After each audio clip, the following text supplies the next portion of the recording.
8 дугаар огт Жавцандан бодогт бол Монголын тусгаар тогтнолд их үүрэг гүйцэтгэсэн хүн юм а. Намрын тэргүүн сарын шинийн 8 бол Богд хааны төссөн өдөр. Энэ өдөр хуучин цагт их хурал хурж баяр ёслол хийдэг байжээ. Харин өдийд Монголын хийдүүдээр шинийн 8-нд манал хурдгаал гэж байна.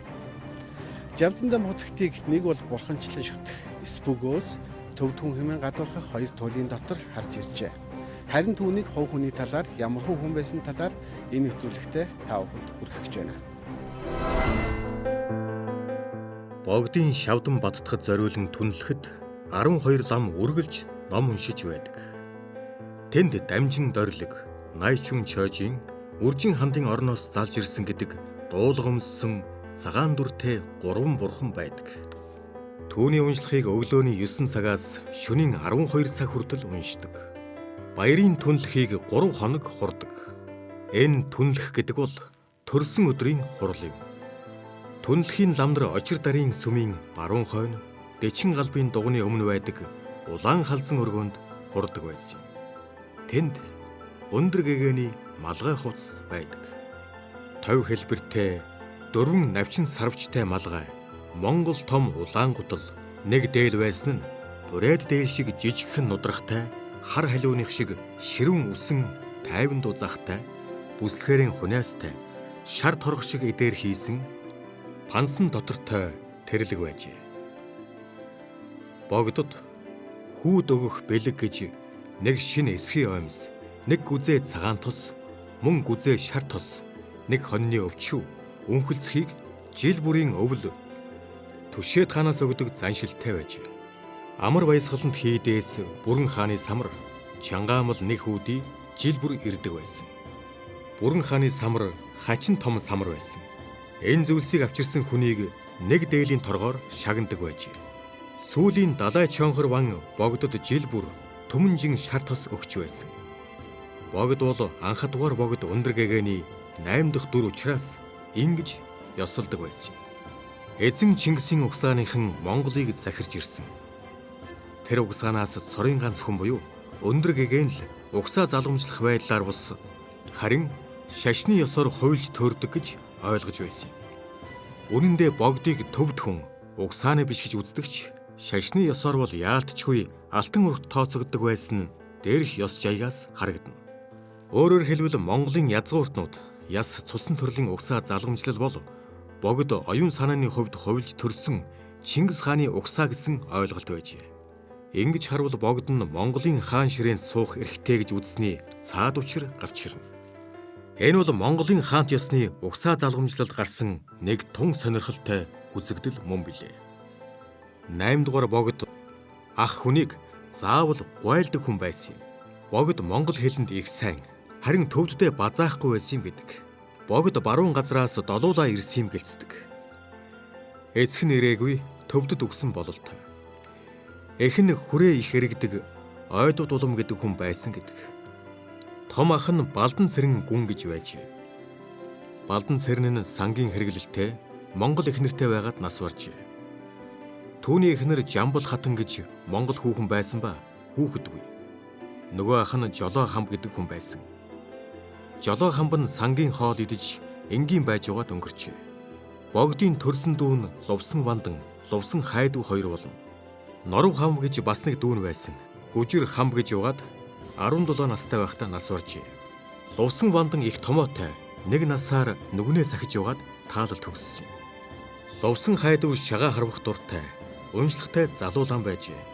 Бадаргуулт төрийн үед Маймай хотын цэрэнд орж удирдах Лувсан Хайдвыг Чойжин болгож, Чойжин лам нэртэй болгожээ. Чойжин бол амаар айлдах гэж байхгүй. Сугаар нь чагнахад үг сонсдох шиг нэг юм гунганаад байдаг.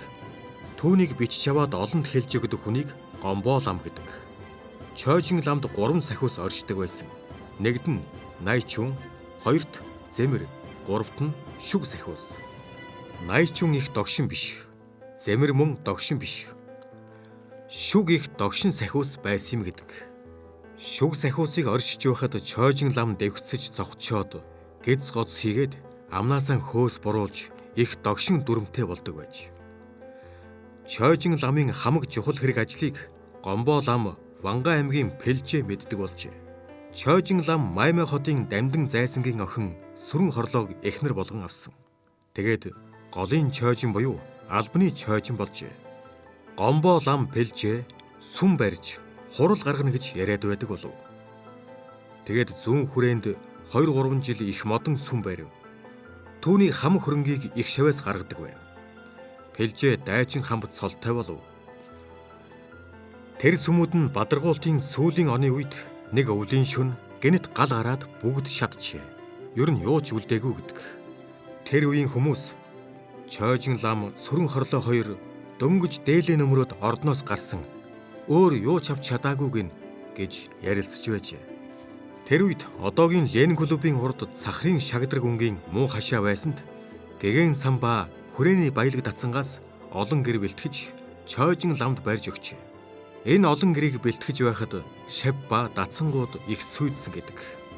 Тэгээд дараа жилийн хавар нь одоогийн байгаа занхан сүмийг барина гэж ажиллаж эхэлжээ. Энэ сүмийн бурхан тахилын зэрэг урлаг зүйлсийг хийлгэхээр Монголын бүх хошуу нутгаас аль уран чадвартай хүмүүсийг дуудаж авчираад байсан гэ. Бурхан тахилын урлагийг хийх ажлыг Ванга аймгийн Шов аюуш толгойж байсан юм. Мөн Ноёны аймгийн Ванчик гэдэг лам оролцож байсан юм. Сүмийн доторх уран сайхан найдангуудыг тэр аюуш хийсэн байх. Их олон жил ажилласан гэлцдэг. Тэр бол Түшээдхан аймгийн Зоригт Вангийн хошууны хүн юм. Сүмийн барилгыг их төлөв хятадууд, доторх бурхан тахилыг их төлөв монголчууд хийсэн юм байна. Автономитын үед Чойжин ламын сүмд цам гардаг боллоо. Мааму, зан, 5 хан зэргийн цамтай байсан. Энэ бол хүрээ цамаас их ондоон байсан. 5 ханд дайчин хамб өөрөө гарч байсан. 3 жил хэр гараад ардын засгийн үед зогссон юм байна. Автономитын үед Чойжин лам нас барав. Сүрэн хорлоо гэрт нь хүргэж өгөхөд 20-30 тэрэг ачаатай явсан гэдэг. Чойжин ламын сүрэг гэж их баялаг сүргийг намар богдуулын бөхөгт тоолоод найр наадам хийдэг байжээ. Энэ бол түүхтэй наадам юм. Өөрөөр хэлбэл одоогийн төрийн наадмыг хэсэгтээ орлжээ. 7 хошуу наадмыг урд хийдэг байсан. Түүнийг зогсохдоо зэрэг Бадам доржийн наадам гэж Туулын улаан хужир гэдэг газар 3 жил дараалан хийсэн. Их наадам болж байсан. Түүнийг зогсохдоо зэрэг Чойжин ламын наадам гэдгийг бөхөгт хийдэг болсон нь энэ юм. Түүнийг зогсохдоо зэрэг цэргийн наадмыг Улаанбаатар хотод хийдэг болсон нь өнөөдрийн үндэсний их баяр наадам юм. Эндээс онцлох нь богд хэдийгээр төвдөөс долуул ирсэн авч тэдний үр удам гэж хүн үлдээгүй бололтой байна. Богдын тухайд залуудаа Ширнэн Вангийн эцэг Цэрэн дорж гүнгийн хатан норвтой олноос талд ханилж явжээ. Нэг охин төрсөн сайхан хүүхэн байсан гэлцдэг. Түүнийг Зүүн аймгийн нэг ноёнд хатан болгосонд залуудаа гэдсний өвчнөөр нас баржээ. Энэ бол богдын хаан суухийн урдын хэрэг ажээ. Бадаргуул төрийн 25-аас 26 оны орчим өндөр гэгэний хэд амар байсгаланд богдыг залрахад Жонон Ван цог бадрахын өв гэцэг хатны хамт дагалдан явхад хатны аягчнаар дондог дулам явсан юм. Түүнтэй богд нийлжээ. Тэгээд норов хатнаас хөндөрч дондог дуламтай 5-аас 6 жил ханилсан байна. Бадаргуут төрийн 30-аад оны үед дондог дулам хатан ил гарч цагаан дарь солтой болж богдтой гэрэлсэн байна. Богд хаан суугаад цагаан дарыг төрийн хатан өргөмжлөв. Цагаан дарих жирэмсэн болов гэж яриа байсан. Гэвч төрсөн хүүхэд байгаагүй юм. Тэд сүүлд Ламия гэдэг хүүхдийг Эрхмийн аймгийн Ёрийн ард Үхэр нүдэн Лувсан дондог гэдэг ламын дүү хүүхнээс өргөж авсан. Тэр хүүхэд богдыг онжоо, их тагныг Алия гэдэг байжээ. Богд өөрийн зоогийг Ламиад хүргүүлдэг их ямбтай сүрхий хүү байсан гэн. Түүний хөлөлдөг 2 улаан ямаа байсан. Хоёуланд нь тохирсон тэрэгтэй. Богдод очих болоход ямаага хөллөж явдаг байсан. Хүүхдийг 10 хэдэн нас хүрэхэд богд хөдлөөд явдаг байсан гэн. Түүнээс гадна богдын дэргэд ялгуулсан лам, чин бишрэл лам гэж 2 хүүхэд байсан. Энэ 2 богдын амны ямыг мэдж түлхүүрийг барьдаг байсан. Ингэж байтал их таг нь нас нөхч. Богд шин цагаан дарыг авав. Ширнэн Жонон Ван, Дайчин Жонон Ван, Дархан Ван 3 явж өөрсдийн 3 хошуунаас хэдэн хүүхний нэр авчирч богдод үзүүлсэнд Мотрын тэмдгийг Дайчин Жонон Вангийн хошууны Харуулын цагаан адууд гэдэг Баян айлын охины нэрд даржээ. Тэр нь нэг бүх хүний эхнэр байсан юм билээ. Богд минь ханьтай болох хэрэгтэй гэж ноёдоо сургахад тэгвэл та нар мэд гэснийг баримталж тэр хүүхнийг авчирсан юм гин. Богдтой жаахан муудалцахад даруй муурж ундаг.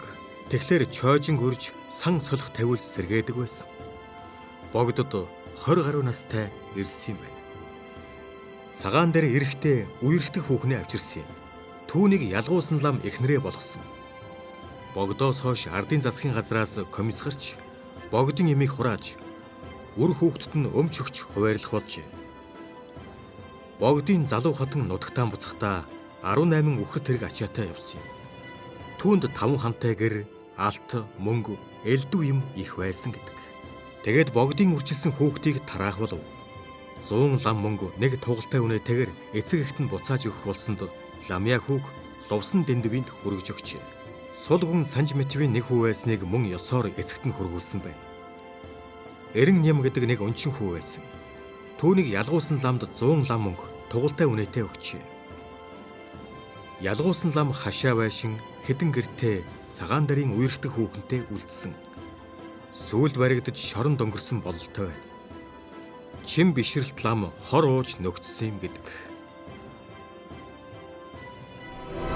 Бүхнээс үзэхэд Богд хаан болоод түүний ах дүүсийн үр удам Монголд өдгөө байхгүй бололтой байна.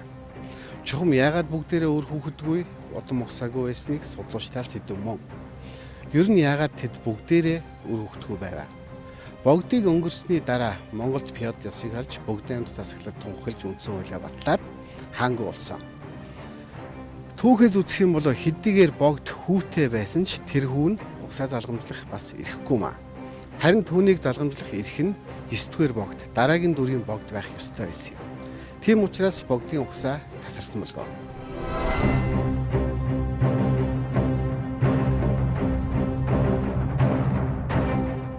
Нас өндөр болсон анх дахь Богд Өндөр гэгийн зан узарт Бээжинд мэс өргөн хөнөөсөн билээ.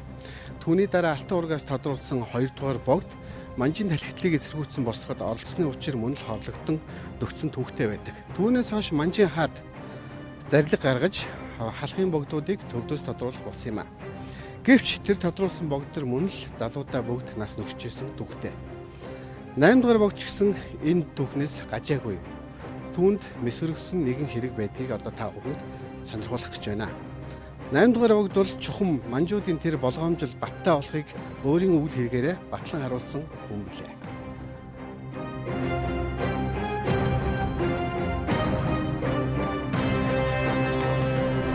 Урал эцэг Сэмбэн бол богдоос арай дүүмэд хүн бөгөөд богдын үсийг авдаг байж. Тэр богдын дэргэд богд болсон өвөртөө унтдаг, дээлээ сольж өмсдөг чиний минийгүй хүн байж. Нэг өдөр богд лэгцэг хоёр ижил морь, ижил дээлтэй давхиад лэгцгийн гэрт очиход эхэн богд минь лэгцгийн чинь гэр дам бүрээстэй байна шүү. Давхарлах бүрээс хэрэгтэй байна гэхэд гэр өгсөн гэдэг. Дараа нь богд ганданд сайхан байшин бариулж өгсөн байна. Хожим лэгцэг намайг орхиж ламнараар хэслээ гэж богдыг зодож үүдэн шүдийн хуг цогсноос богд эмсхий болж. Бадаргуулт төрийн 20 хэдэн оны намар нэг өдөр лэгцхийг барьж тэгэхэд мөр лэгцэг богдын би лагшин сайн болов уу гэж асуухад барьсан хүмүүс хэн мэддгийм чи мэддэг болохоос бид мэдэхгүй гээд шавын оронд гав дөнгө зүүн хорж. 1-2 сар хориод хөлөн бүрийн доо вангийн цөлж. Чимээг уулсанд богд юу болов гэж сурвалсанд дорж палан вангийн баг хатантай ханилсан доо вангаас илүү жаргалтай сууна гэж дуулжээ. Тэгээд богдоос тусгай элч мордуулж их хатуу бичиг явуулж нэг баг хошуунд цөлсөн. Тэр хошууны ноён лэгцхийг элсэнд булж алаад тэдэн сарын тэдэнд нас оров гэж богдод бичиг ирүүлжээ. Үүнийг богд дуулаад хүрээ 30 аймаг 10 дацангийн лам нарыг цогчонд нийлүүлж ерөөл хуруулан их пог зэд тавьж буян үйлдүүлж гин. Богд энэ тухай тусгай сургаал гаргаж олон лам нарт зарласан нь төмөн хонтой хүн хамуутай төлгийг хэрэггүй гэж хайдаггүй. Мал болгож авахыг боддог. Тэрчлэн лэгцэг болов. Шашин төрд хортой хүн учраас цөлсөн юм. Үүний хойдохыг дээж татаж буян үйлдсэн гэж бидсэн байдаг гин. Лэгцхийг өнгөрсний дараа богд нэг дөрвөлжин хайрцагтай эмийг битүүмжилж мотрийн тийз дараад дам даржаа хийдийн тэндэх олон богд нарын хуучин авс зэргийг хийсэн сувраганд аваачиж тавиулжээ. Бүр хожуу хаан болсноос 2-3 жилийн дараа тэр хайрцагтай эмийг авчруулад дэрэгдийн бараа бологч цөмийг цуглуулад задалж үзүүлсэнд цус нүжтэй шархны даавуу эмтэй хөвөн зэрэг элдвийн юм гарчээ. Тэгээд богд хэлсэн нь лэгцэг миний зузаан гуйг хутгалж шархтуулсан юм. Үүнийг хамб, шанзав, амбас үзвэл сүйд болох байв. Тэр тухай хэллгүй дуугүй байж шархаа өөрөө боож эдгээсэн билээ. Та нар намайг лэгцэгтэй сайн сайхан байж угаад өстөн болж захын хошуунд цөлүүлж аллаа гэж боддог байх. Тэр бол надад хор хийхээр барахгүй шашин төрд их хөнөөл учруулж болох хүн байсан. Үүнийг хийх газар олдохгүй суурганд хийлгсэн юм. Одоо бид манжийн гараас гарлаа.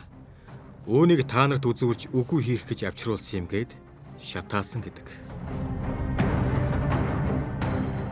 8 дугаар богд Жавзан дам хутагтыг ойрхон хүнээр хөнөөлөх оролдлого магадгүй ингэж гарсан байна. Яагаад ингэж үүсэх болсон бэ гэвэл богд хаан манжийн талхинд байх ахуйда энэ хэргийг удаан хугацаагаар нуун дарсан байна. Хизээ хойно хаан болсон хойно учрыг олон хүнд мэдүүлсэн байна шүү дээ. Энэ мэтчлэн өмнөх дүрийн богдуудад юу тохиолдсныг бид мэдэх аргагүй юм аа. Нэгэнт хүний ертөнцид амьдарч байгаа хүн учраас тэр хүн инхүү хулгай худал аллах хүчрхийл дундуур туучин гарсан байдаг. Хаан хүн болсны дараа мөн богд байхдаа түүний сан өмөргөөс хулгай их орлогуудж гарсныг хэрхэн шоолж тавлаж байсныг одоо та бүхэнд сонирхуулъя.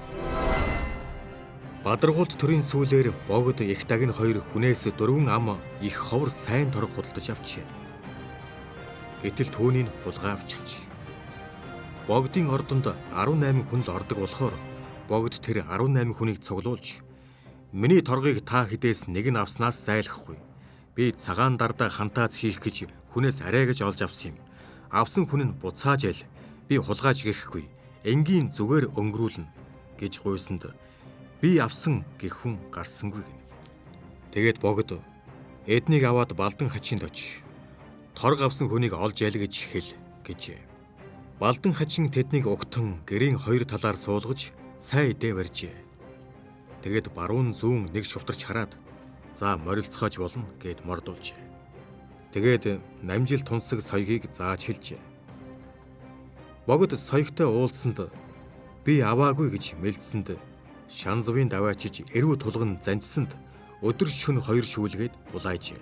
Тэр соёг богдын ордонд 74 хоногтоо 72 хулгай хийсэн гэж улайсан гэдэг. Гэрийнхээ ханзан доогуур эсхий дэвсэж 2 шуудаа гурил тавиад хооронд нь чулуун гаанс, манан хөөрг, шүрэн хөөрг хулгайлж дүүртэлж шигсэн байж. Тэр ламд 1 сар дөнгө зүүлгээд дөнгөн дээр нь авсан хулгайлсны жагсааж бичээд 30 аймгийн юм худалдаалах вандан дээр ээлжлүүлэн суулгаж шөнө нь шоронд хонуулдаг байж. Тэгээд шар шувтулж хар болгоод тавьсан гэдэг. Тэр хүн удалгүй үгсэн юм. Энэ бол хаан болохоос урдийн хэрэг юм. Харин хаан болсны хойно мөн л төрийн сангаас элдвэр шамших нь хэтэрхий байсан бололтой байдаг. Баажуу донор гэдэг нь богдын барилгын ажлыг эрхлэн хийлгэдэг хүн байсан бөгөөд барилга бариулах бүрт их мөнгө идэж байсан байх гэж хүмүүс таамагладаг байж. Тэр богдын хэрэгслийг халах дөрөв шав таваас гүйцэлдүүлэх ажилд шавыг төлөөлж хариуцсан томилогдсон дээд сүмийн даамал байсан хүн юм. Тэр сүмч их олон сүрэг малтай байсан. Түүнийг хэдэн сар явж баажуу донор тоолдог байсан. Түүнээс их олж олдог байсан байх гэлцдэг байж. Ардын засаг мандснаас хойш нэг дулаан өдөр богд хайстайн сүмд сууж байв. Хүрээнийхэн баажуу донор тэжээн зайснаар эхнэр хүүхдийн хамтаар богдод мандал өргөж мөрөх гинэ гэж хэлэлцээд байлаа. Тэр хоёр хасаг тэргээр мөнгө ачаад очиж. Богд гадаа ширээ засуулж суухад дэрэгдэн жалханз дүнхрийн даалам, сэрэнэн отож, мэгж сойвон, мэргэн хамб, жамбал донор зэрэг нилээд хүн байсан юм. Баажуу богдод 25 юмбу, их дагинд 25 юмбу, тэжээн зайсан мөн адил бүгд 100 ширхэг юмбу өргөж мөргөжээ. Богд баажуу донорт даалам ямб, хүрэн залаа, эхнэрт нь боодолтой торго, тэжээнд улаан жинс, зайсан ямб, эхнэрт нь торго өгөвгэн. Ийм баяр ёслол болж байтал гэнэт богд баажуу зоригт донор даамал минь чи бас тэнэгэ. Би чамд нэг үлгэр шиг үг хэлье. Чи дээрээ нүхгүй, хажуудаа ам байхгүй, яахарахгүй харанхуй, халуун, битүү зууханд орчихвол яах вүлээ дээ гэж айлдав. Дэрэгдийн хүмүүс чив чимээгүй байвгүй. Баажуу хүрэн залаагаан бариад зүс нь улаан болоод дув дуугүй зогсож байсан гэдэг. Богд удсан албаны хүмүүст цол зэрэг олбог олгодог байсан. Цол нь зоригт, бэлэгт, шадар, бинт, дураал зэрэг байлаа. Хүмүүс шоглож дураал гэдэг нь харлган, зоригт гэдэг нь тэнэг, шадар гэдэг нь долдой, бинт гэдэг нь их бэнттэй, үн цэнтэй гэж ярьдаг байж. Баажуу тэжээ нарыг явсны дараа дэрэгдийн бараа бологчт нь ийм их мөнгө өргөж байгаа хүмүүст богд минь муу үг айлдав. Тэд их сайхан айлдвар сонсно гэж ирсэн байх та гэж инээлдэж байсан гэдэг. Богд болоод түүний гэр бүлийнхэн хүрээнд иймэрхүү байдлаар амьдарчээ. Олон өргөцсөн Монгол улсын наран гэрэлд түмэн наст шашин дөрийг хослон баригч хаан болоод ховдын хязгаарыг чөлөөлж 5 замын байлдаа гэж цагаан хэрэм тулаад Монголын тусгаар тогтнолын бат суурийг тавьсан хүн билээ. Хэдийгээр шашны хүн боловч шүү дээ. Жил өрийн намрын тэргүүн сарын шинийн 8 бол Богд хааны төсөн өдөр юм байна. Үүнд ямар шашинтай, шашин шүтдэг эсгээс үл хамаарч ганц ч болов маань уншчвал энэ хүний хойдод хийж бидний нэг том буян болох үзье. Энэ хүн Адармат төв тавилангаар амьдарч мөн л Адармат төв тавилангаар төгссөн. Тэр мөн л зогтож чадсангүй хорлогдсон асарсан юм а. Гэхдээ энэ удаад манжнар биш, комментэрнийхэн түүнийг эд залуу 50 эдэх наснд нь хөнөөсөн түүхтэй. Та бүхэнд мартагдсан бэлэгдлүүд цувралыг хүргэж байна. Энэхүү цувралыг нийслэлийн засаг даргын 5 газартай хамтран хүргэж байгааг дурдъя.